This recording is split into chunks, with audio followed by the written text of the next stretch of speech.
Olá, família! Sejam todos bem-vindos ao estudo diário das Escrituras. Vou mandar um forte abraço hoje para Rosiana, tá bom? Amiguíssima aí da irmã Maria Aparecida Guimarães. Forte abraço aí. Tem também a Terezinha Lopes, né? E o esposo dela que estão fazendo missão lá na África. Um forte abraço a todos vocês. Gratidão por vocês que estão sempre acompanhando a mensagem aqui, tá bom? Hoje nós vamos estudar Mormon, capítulo 9, começando pelo versículo 1 aqui, é Moroni falando. Moroni, no capítulo anterior, ele foi falando a grupos de pessoas diferentes. E agora ele vai trazer um novo grupo aqui de pessoas a qual ele vai dirigir as palavras dele. O versículo 1 diz: E agora falo também a respeito daqueles que não creem em Cristo. Então ele vai falar para as pessoas que não creem em Cristo, pessoas que não creem em Deus, pessoas que são ateus, tá bom? Então, ele fala aqui no próximo versículo, versículo 2, que elas vão crer. Vai chegar uma hora que elas vão crer, tá bom? E é esse o versículo 2 que traz aqui, ó. Eis que crereis no dia de vossa visitação. O dia de vossa visitação, ele está falando de Cristo.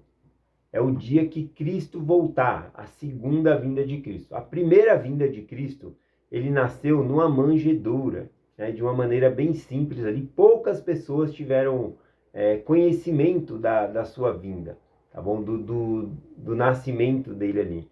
Teve os pastores, que foi avisado pelos anjos, né, os pastores ali de Belém, e teve os magos do Oriente, né, que vieram lá do Oriente. Mas quando eles chegam em Jerusalém, Jerusalém nem sabia que havia nascido o Cristo.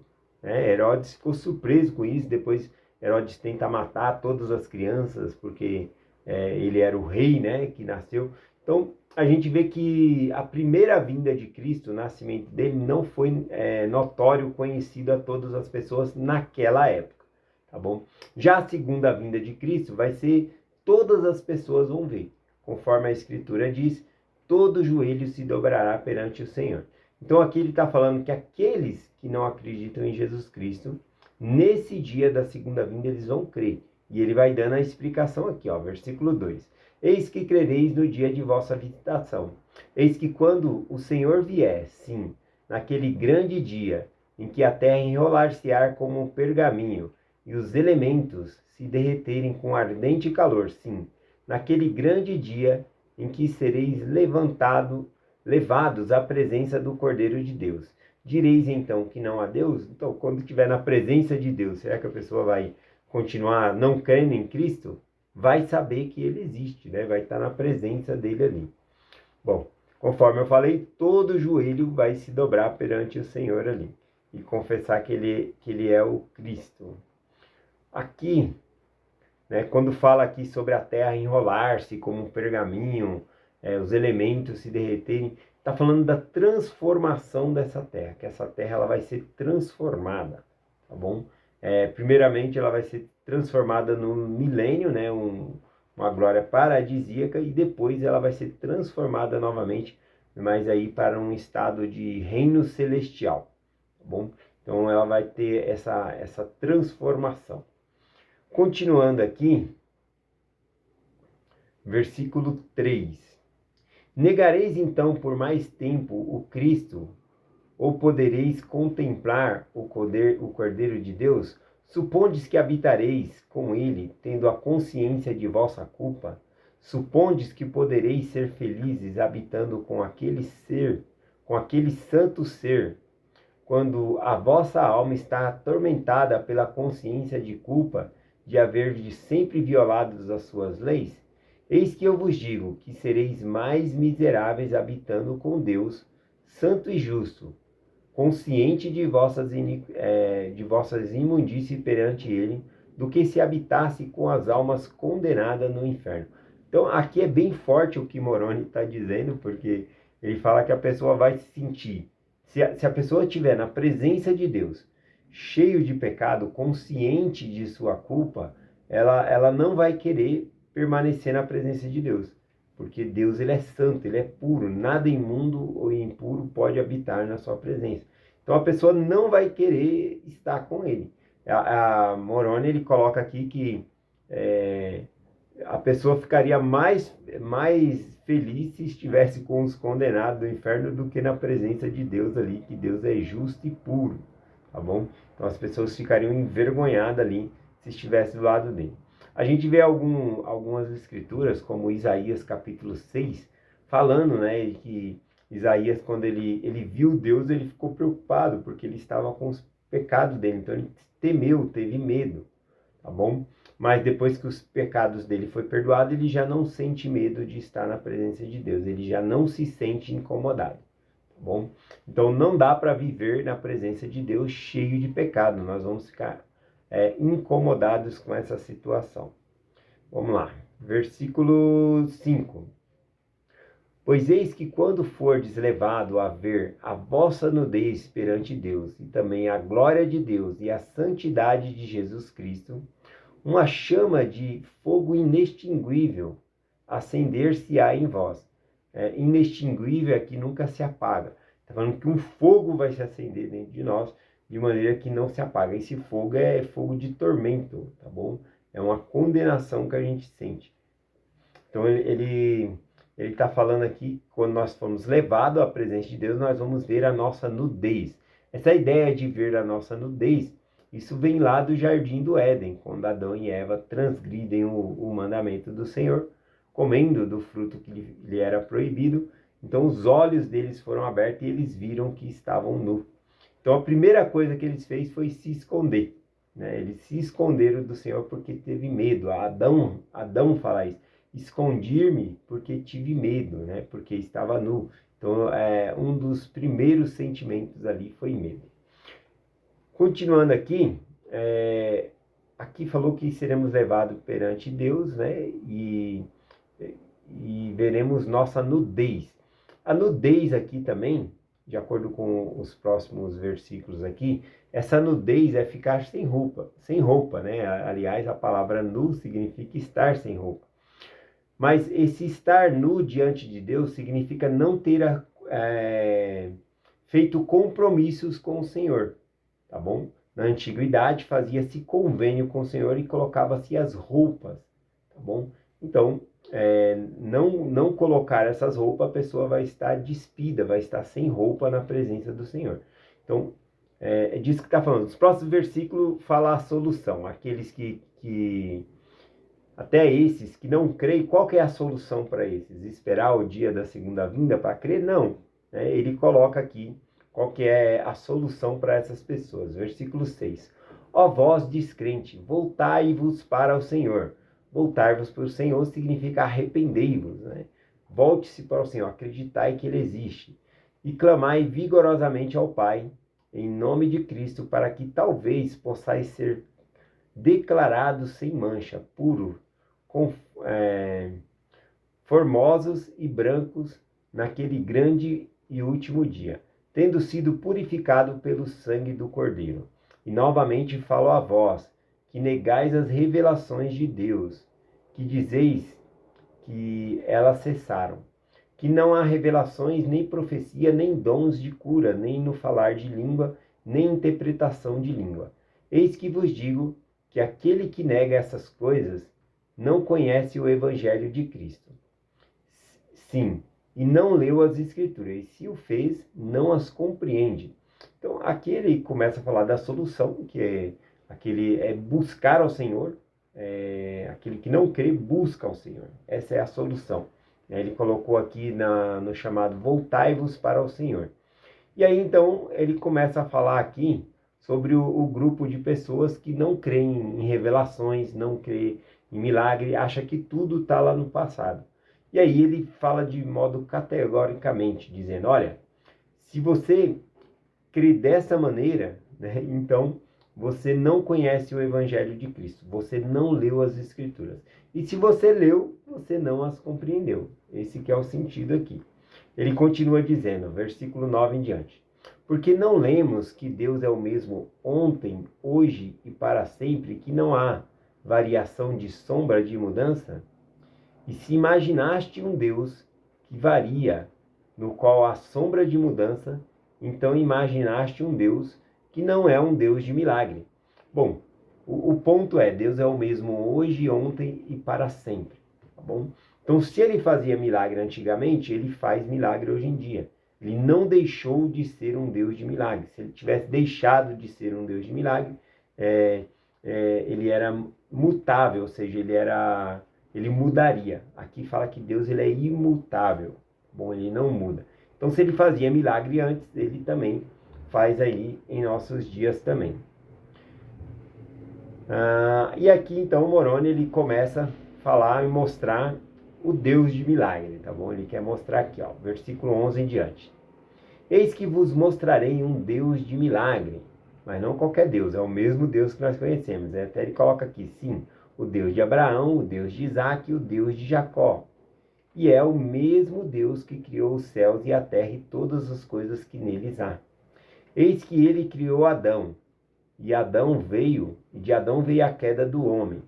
Por causa da queda do homem veio Jesus Cristo. Sim, o Pai e o Filho, por causa de Jesus Cristo, veio a redenção do mundo. E por causa da redenção do homem, que veio por meio de Jesus Cristo, são eles levados de volta à presença do Senhor.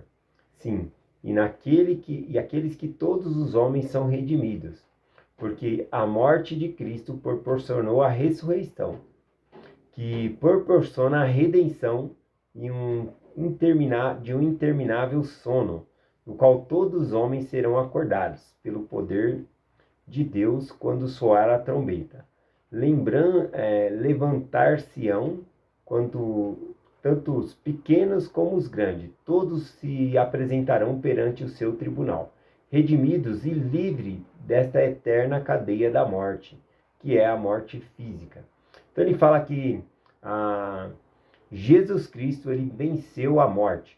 Bom, ele quebrou o eterno sono que a pessoa ia ter, ou seja, morrer, acabou, né? Não ia ressuscitar mais. Cristo ele vence isso por meio da sua ressurreição. Então todos vão ressuscitar e comparecer perante Deus. Vamos lá. Aqui eu vou aproveitar, já que ele falou da ressurreição aqui, vou aproveitar e vou esclarecer um versículo, né, que algumas pessoas não percebem isso aqui. Ó. Lá em Mateus 16, versículo 18, Jesus Cristo ele diz para Pedro, tá bom? Assim, eu também te digo que tu és Pedro, e sob esta pedra edificarei a minha igreja, e as portas do inferno não prevalecerão contra ela. Então, aqui, né, Jesus Cristo, ele fala que sobre esta pedra edificarei a minha igreja. A pedra é o próprio Cristo, é sobre Cristo que é edificada a igreja. E aí ele fala, e as portas do inferno não prevalecerão contra ela.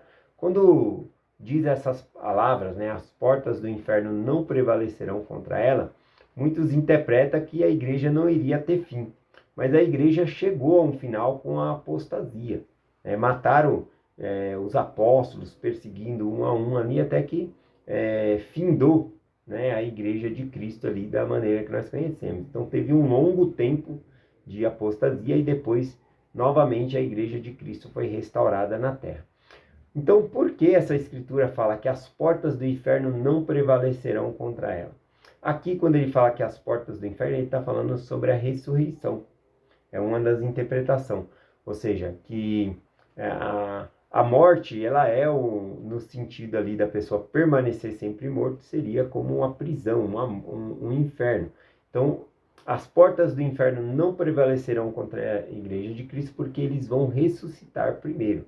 Todos vão ressuscitar, mas os que são de Cristo, conforme Paulo falou, vai ressuscitar primeiro. Então, as portas do inferno não prevalecerão contra a igreja de Cristo, que é as pessoas aqui no caso, tá bom?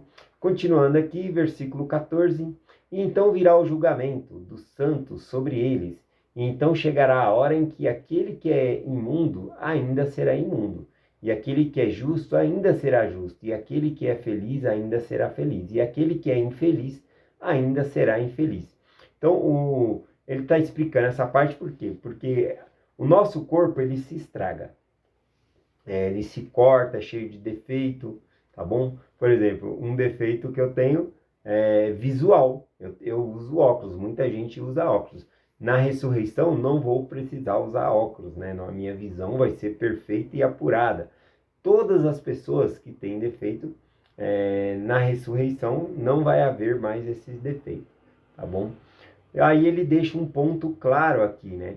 Que a ressurreição não vai, ela vai tirar o corpo corruptível e deixar um corpo incorruptível para sempre. A gente vai ter esse corpo, um corpo perfeito e imortal.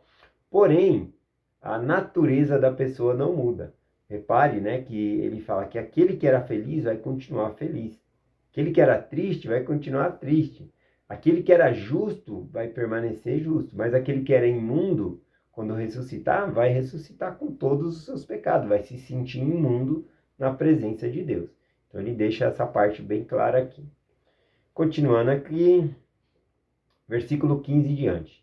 E agora vos pergunto, ó todos vós que imaginaste um Deus que não pode fazer milagres.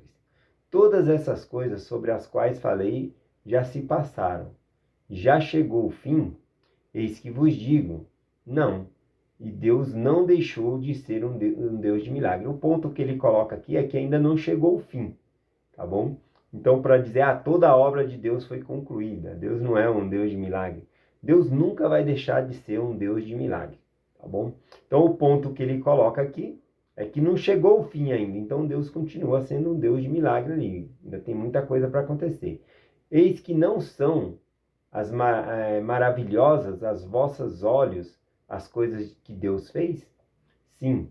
Quem pode compreender as maravilhosas obras de Deus? Quem dirá que não foi um milagre que pela sua palavra o céu e a terra existam? E que pelo poder de sua palavra o homem tenha sido criado do pó da terra? E que pelo poder da sua palavra milagres tenham sido realizados? E quem dirá que Jesus Cristo não fez muitos milagres extraordinários? E muitos milagres extraordinários foram feitos pelas mãos dos apóstolos. E se foram feitos naquele tempo, por que deixou Deus de ser um Deus de milagre, sendo contudo um ser imutável? Eis que vos digo que ele não muda, e se mudasse deixaria de ser Deus. E ele não deixa de ser Deus, e é um Deus de milagre. Então, quando ele falou aqui, eu vou mostrar que esse Deus é de milagre, então ele mostra todas as coisas aqui, falando dos milagres do passado, e que Deus ele não muda. Então ele continua sendo um Deus de milagre. Vamos finalizar o estudo de hoje aqui com o versículo 20 e o versículo 21. Diz assim, se Deus ele não muda, né, essa é a questão, por que muitos milagres não acontecem hoje em dia? Né? Qual que é a resposta? Moroni diz aqui, o versículo 20 e o 21. E o motivo pelo qual cessam de fazer milagres entre os filhos dos homens é que eles degeneram na incredulidade e abandonam o caminho reto e desconhecem o Deus em quem deveriam confiar. Então, o motivo de não haver milagre, ele fala aqui da descrença, né? A incredulidade e também por abandonarem o caminho reto. Esse que é o ponto aqui, por deixarem de acreditar em Deus. Então, essas coisas fazem com que não haja milagre. Porque primeiro nós exercemos fé e depois a gente recebe os milagres. A gente vê que em muitas ocasiões, Jesus Cristo, por exemplo, lá em Mateus 17, quando Jesus Cristo desce do Monte da Transfiguração com Pedro, Tiago e João, os outros apóstolos estão lá embaixo e tinha um pai de família que levou o filho para ser curado pelos apóstolos e eles não puderam fazer, não conseguiram. E aí Jesus Cristo, então, antes de curar aquele menino, aquele rapaz, Jesus Cristo fala para aquele homem, né? O homem até falou, os seus discípulos tentaram e não conseguiram. Se tu podes fazer alguma coisa, né, faça. Então veja que ele coloca a dúvida no poder do Salvador. Ele fala, se tu podes, né? E aí Jesus Cristo joga para que a cura do menino seja estabelecida por meio da fé daquele homem. Ele falou assim, tudo é possível ao que crê. Então ele crê, né? Porque até dado momento ele estava passando a responsabilidade para os apóstolos e agora estava passando a responsabilidade para Cristo, né? Curar. E aí Jesus Cristo volta para ele e diz, tudo é possível ao que crê, condicionando o milagre à fé, a crer. Tá bom? E aí então, o homem reconhecendo as suas próprias falhas, ele diz, eu creio, Senhor, ajuda a minha incredulidade. Ou seja, eu tenho fé, mas não é fé perfeita, eu preciso ter mais fé, ajuda-me. E aí o Senhor vai lá e cura o menino. O versículo 21, finalizando. Eis que vos digo que todo aquele que crê em Cristo, sem de nada duvidar, tudo o que pedir ao Pai, em nome de Cristo, ser-lhe-á concedido. E essa promessa estende-se a todos até os confins da terra. Então, os milagres e tudo o que pedimos ao Senhor não é somente para os apóstolos, mas a todos os confins da terra, para todas as pessoas. Então, a base é crer, ter fé, acreditar em Jesus Cristo para que os milagres aconteçam na nossa vida. Tá bom? E é essa mensagem que eu compartilho com vocês hoje, em nome de Jesus Cristo. Amém. Até amanhã.